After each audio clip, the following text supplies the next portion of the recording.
ग्रामीण भागातील विद्यार्थ्यांना गुणवत्तापूर्ण शिक्षण देणारे विद्यादीप इंग्लिश मीडियम स्कूल व ज्युनियर कॉलेज बेळंकी। आम्ही विद्यार्थ्यांना गुण बघून प्रवेश देत नाही, तर प्रवेश देऊन गुणवंत विद्यार्थी घडवतो। आमची वैशिष्ट्ये: तज्ञ व अनुभवी शिक्षक, दर्जेदार शिक्षण, भरपूर सराव, सर्वांना परवडणारी माफक शैक्षणिक फी, स्पर्धा परीक्षांचे मार्गदर्शन, 10वी व 12वीच्या उज्ज्वल निकालाची यशस्वी परंपरा, इंग्लिश मीडियमच्या ज्युनियर सिनियर केजी सह 10वी पर्यंतचे प्रवेश सुरू, तर इयत्ता 11वी आर्ट्स व कॉमर्सचे प्रवेश सुरू। आजच आपला प्रवेश निश्चित करा। विद्यादीप इंग्लिश मीडियम स्कूल व ज्युनियर कॉलेज बेळंकी, तालुका मिरज, जिल्हा सांगली। प्रत्येक बातमीतील घटनेच्या वास्तविकतेची तुलना थेट पाहत रहा सांगली अपडेट।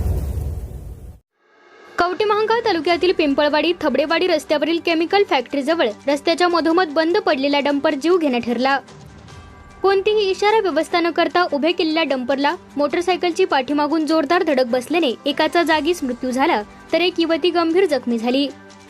पोलिसांकडून मिळालेल्या माहितीनुसार टाटा कंपनीचा डंपर बंद पडल्याने चालक दगडू रामचंद्र गोरड यांनी तो रस्त्याच्या मधोमध उभा केला होता। मात्र रात्रीच्या वेळी इतर वाहन चालकांना डंपर दिसावा यासाठी कोणताही इंडिकेटर, रिफ्लेक्टर किंवा अन्य सुरक्षा व्यवस्था करण्यात आली नव्हती।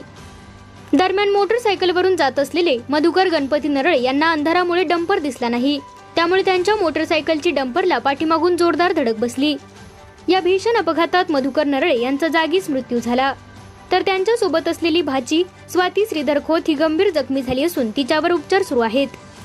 या प्रकरणी डंपर चालक दगडू रामचंद्र गोरड याच्या विरुद्ध निष्काळजीपणाचा गुन्हा कवठेमहांकाळ पोलीस ठाण्यात दाखल करण्यात आला असून पोलीस पुढील तपास करीत आहेत।